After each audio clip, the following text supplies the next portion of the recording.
You about to find out. Watch. Why is your rules different from ours? I am not buying what you're telling me.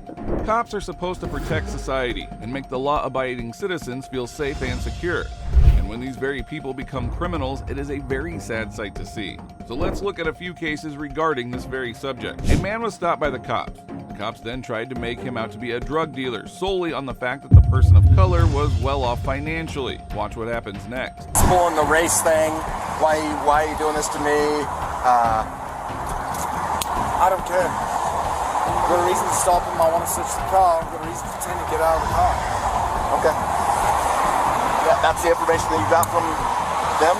I got told that they in this car and they want to sniff on it. They need information to be open. Okay. So, all right.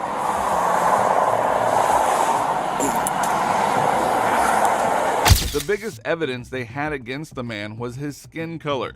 We can hear the hate in his voice. We have some reason to believe, sir, that there might be drugs in the car. So I'm going to ask you to step out.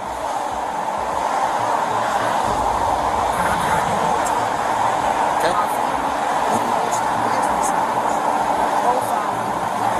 That has nothing to do with that. I had no idea you're racist until I got up here. I had no idea you're racist until I stopped you. You stopped me for a tag. Yep. Now you're citing drugs. Yeah. I'm going to sue you. Okay, go ahead and step out. I'm not going to step out. I haven't committed a crime. I know the law. I'm very well informed of the law. I haven't committed a crime. I know the law. You initially pulled me over for a tag because I'm a black man in a Beamer. Now you're saying that I have drugs. I'm going to make you famous if you don't know it. I'm going to tell you. I'm a business owner. I deal with some of the biggest media conglomerates, platinum producers in the world. Yeah? I don't do drugs. I'm a business owner, bro.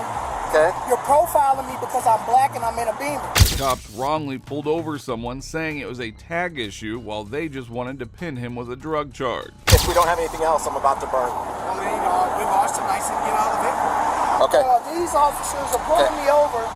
They said it was a tag. Now they're saying that I have drugs. I have no drugs. I'm a business owner. I'm late to pick up my wife. Now they're trying to tell me that I have to step out. I haven't committed a crime.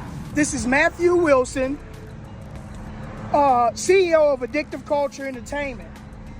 I'm going to pick up my wife. I got pulled over, cited by these officers, drugs in my car, and they are therefore allowed to do a search on my car.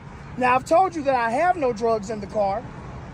I've told you that I'm not getting out the car because I know the law. I haven't committed a crime. If you want to violate my rights further, I promise you, you're going to be famous. And I'll tell you right now, I don't normally do this, but we have some drug detectives that were following you, and yeah. Where'd they follow me from? Tell me. Well, I don't have that information, but I travel this road every day. The person is revealed to be Matthew Wilson, who was head of an entertainment company, Addictive Culture. He gave them all the necessary information, to which the cop threatened it. He made the right decision by recording this incident. Get out of the car, and we want to do a sniff on the car with the drug on. I'm not. You don't have. Call your supervisor. okay, I'll get. Are you gonna violate my rights? I just told you call your supervisor. I'm late picking up my wife, bro. And I can get information from other officers that tell me they have probable cause to do a sniff on your car. Because I'm a black man in a Beamer. I had no idea you were a black man until I stopped you. I'm a black man in a Beamer. Did not know with the tinted windows. I don't care about you, whoever your supposed detectives are that follow. I'm going to make a case against you, and I'm going to win. Okay. You're profiling me because I'm black. Has nothing to do with that. You're profiling me because I'm black, bro. You just happen to be black, and I just happen to be white. You just happen to not be the first officer of white descent to call me a drug dealer because I'm in a Beamer. My family is rich. Okay. My family is rich. I don't have to sell drugs. We own construction companies, restaurants, entertainment businesses, houses, real estate, and all type of shit. The cop could not stand that a person of color was in a nice vehicle and suspected him. Racism seems like the only explanation. Will be you can bring your dog all you want. You're gonna look stupid as fuck, I promise you. Okay. And I'm a suit.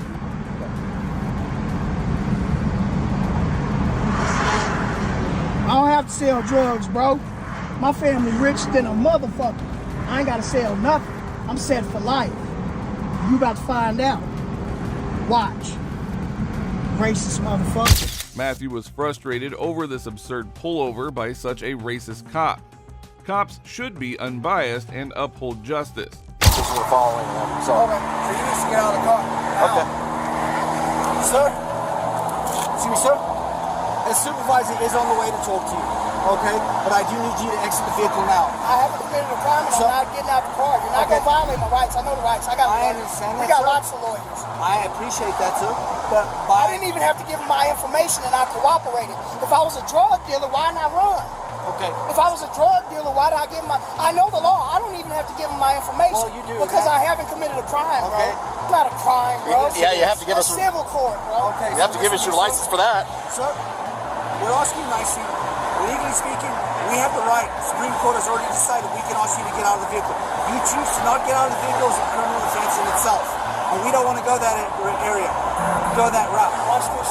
Okay? So a supervisor is on the way, but you need to get out of that vehicle because if you don't, we're going to remove you from the vehicle and you'll be charged with a crime. You'll be violating my rights and I'm gonna shoot And, something out of it. and that's your choice as an American citizen. The police attempted to pressure Matthew out of his vehicle on nothing but a whim. It seems like their egos did not allow a person of color to be better off than them. Hey, look, I'm gonna let him search, y'all. Watch this. I want all y'all badge numbers and anything right here. I want you to check everything in here. I'm gonna open up the trunk for you, too. I appreciate it. Just come this way, please. Just come I'm opening up the trunk for I you. don't want to touch your hands. No, it's okay. No, I want y'all to see. Search. Have a good search. Appreciate it. Have a good search. Watch this, y'all. It's nothing personal, man. It's because I'm black and I'm in a Beamer, cuz. Nothing about race. Look at my family, rich as fuck. You about to find out. What's that right there? You see that? December 16th of 2022. So if it was a tag, you're citing that to me it's a tag. This individual told me that drug detectives were following me, bro. That might be There's as well. people out here doing 90 and a 65. You chose to pull me over. You cited, I know the law, bro. I got lots of lawyers and lots of money. You told me it was a tag, but now all of a sudden, drug detectives follow me. From where? Where they follow? From a trap. It's nothing about race. They thought they could do whatever they wanted with Matthew, but he was firm and confident, even allowing them full access to the vehicle. It's nothing about that. I understand your frustration. Have you had any good experience with officers? What's your name before? and your badge number? My name is Officer Zamora. Here, I'll give you my card as well. My name is Officer Zamora with the Broomfield Police Department. My badge number is 5042. Here's my card. Thank you. Yes, sir. What's your name and your badge number? Officer Ehlers, badge number 5475. What's your name and your badge number? Jay Lingle, 574. Right. Like I said, it's nothing about disrespect. It's nothing about that. The dog didn't find nothing because I don't have drugs. Stay right here. I get you're agitated. I get it. I'm gonna shut up. I'm gonna just shut up. All right, that's fine. That's fine. Look at this, y'all. 5 of them. 5 cops. They all came for me. I'm a drug dealer. Like I said, it's nothing out of disrespect. It's nothing personal. It's not because of race. It's nothing like that. I can promise you that. Okay, so I'm going to let you know what's going on now, okay? So my dog did indicate to the other narcotics in the vehicle, so we all going to search the vehicle, okay? 5 cops were called on Matthew for no apparent reason. Now, little did the cops know they would not have their way with this law-abiding citizen.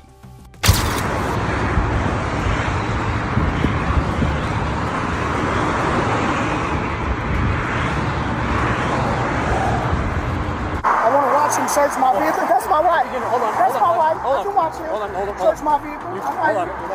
I'm right here. You might be right on his back. I'm right here. Yeah, I'm right here. Go back there. So, I'm really not comfortable. You need to step back, please. I'm not violating nothing. He's got a body camera on. I got a body camera on. Matthew was smart to watch them closely in case they planted drugs into his car. That is something that everyone should be careful of. Life in America as a black man, y'all. I'm gonna make you famous. Sir, you all can sit back in the vehicle. You want to wait out here for the supervisor, or you want to wait in the vehicle? I want you to give me my ticket so I can go to my appointment and pick up my wife. You don't want to Man, talk to you've a already supervisor? disrespected. You just lied. He just lied and said that his dog hit on my car. Did you find any drugs, sir? No, sir. I know you didn't. Because I'm not no dick.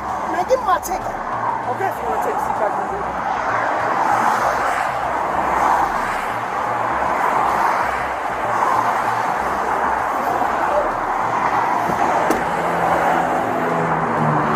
You are going to give him a ticket? Well, fuck, we'll take the shot. I don't know if I want to give him a ticket. I didn't know about it. I thought, well, shit, the drug guy is going to submit it.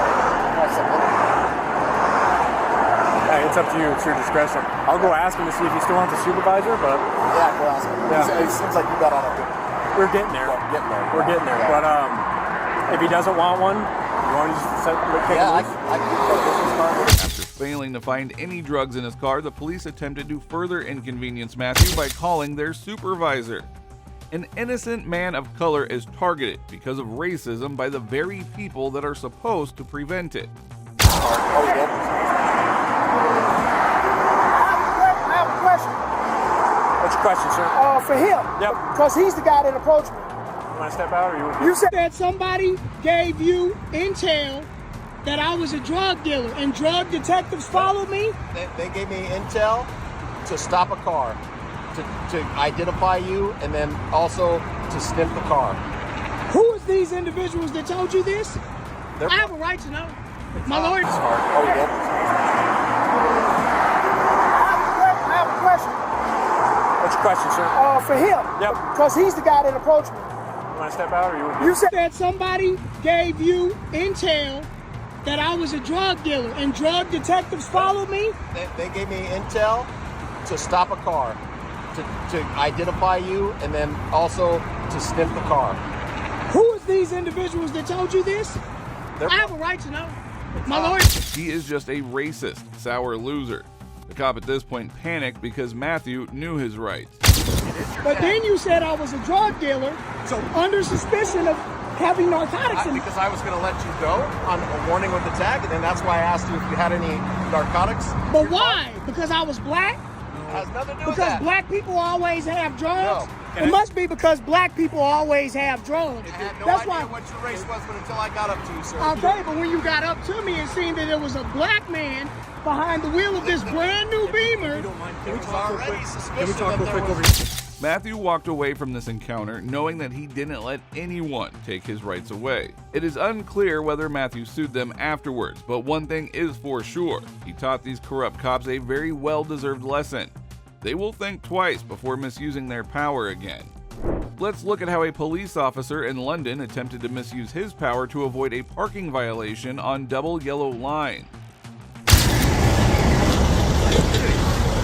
Bro, it's a double yellow line, bro. It's a police car. No. But it's a double yellow line. Why is your rules different from ours? Why is your rules different from ours? Is that to go charge something? You have to go charge someone. Right.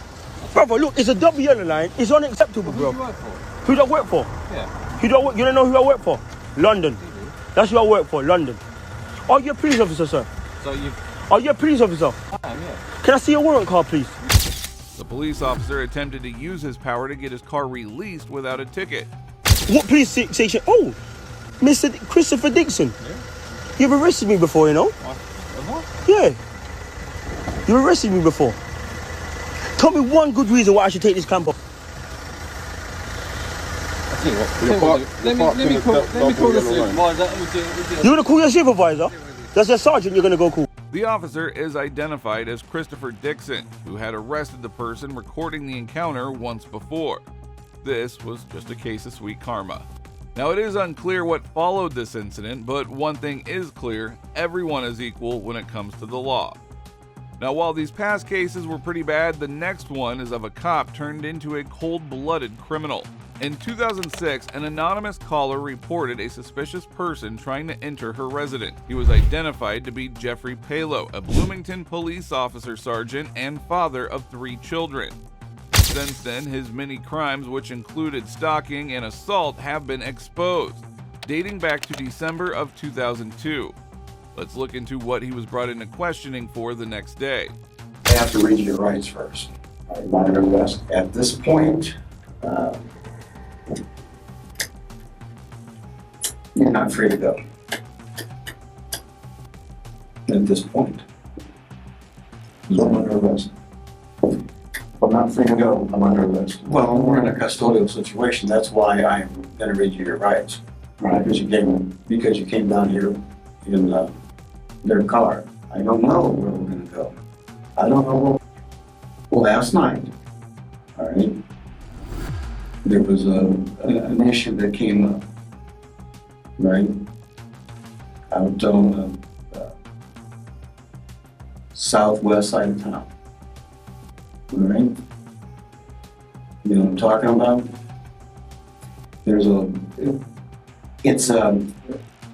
I want to hear what you have to say about it, and I'm really hoping there is a good explanation for it all.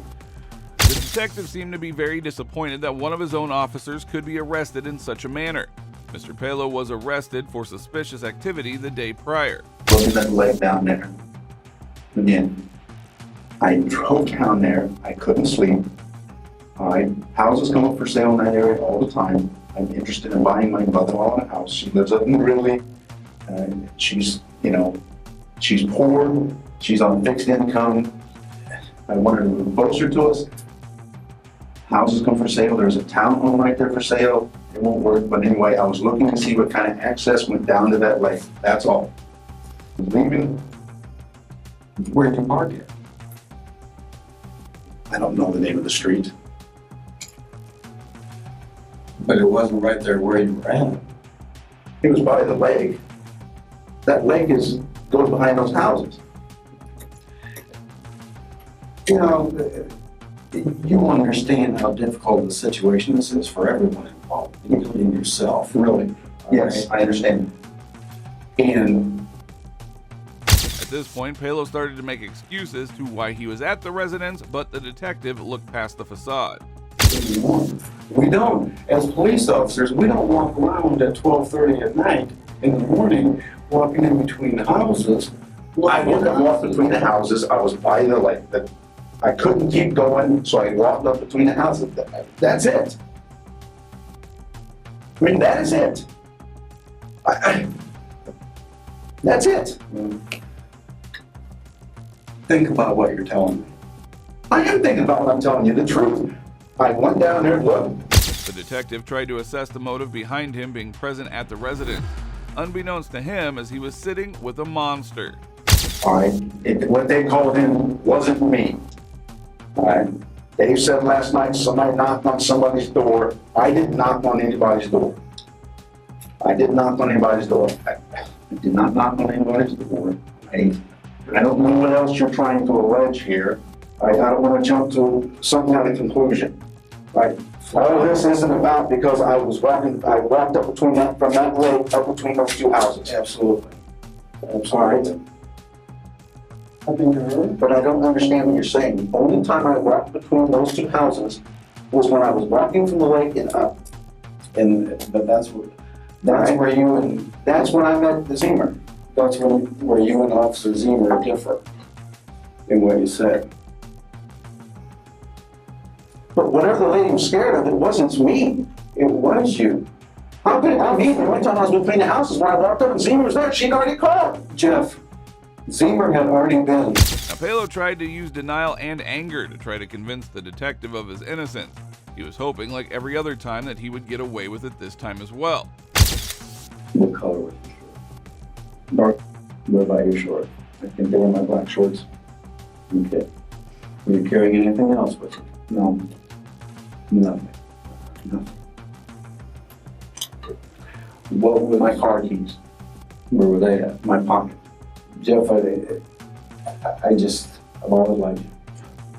I understand. And you understand how difficult this is I understand how difficult it is for you and everybody involved. The detective realized that his clothing description and explanation were different from the one that Officer Zemer gave.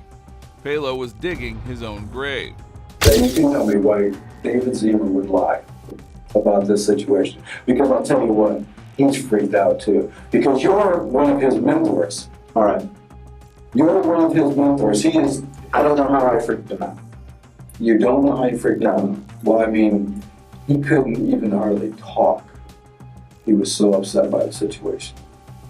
He talked about how you were, training sergeant. Right. I mean, we looked up to you. All right, I understand that, all right? And, okay, so getting back to the question, is there any reason why The detective felt let down as one of their own younger officers. Pello didn't seem to care about the fact that Zimmer was terrified, bringing his mental state into question. It was Officer Zimmer. I just kept walking right toward him. But my initial thought was, it was someone that lived there. I was, oh, man, that's it. you know it's not good. You know, That's it. It's not good. That's it. Because the scenario doesn't fit. And you know the scenario doesn't fit. That's it. And here comes also, yes, but I think you've seen me interview enough people that I'm just letting you know what I do. No, I understand. Something is wrong. That doesn't make sense. Obviously. It doesn't make sense. I'm just being real with you, Jeff. I understand. I don't know what else to tell you. I wasn't doing anything wrong. I did not. The only time I went between those houses is when I walked up and met Officer Zimmer. I did not do anything to anybody anywhere last night. Period. I don't know what you're trying to allege here. I did not do anything to anybody at any point in time. All right? I'm not looking in someone's windows. I'm not doing any of that. I walked down by that way. That's what you said.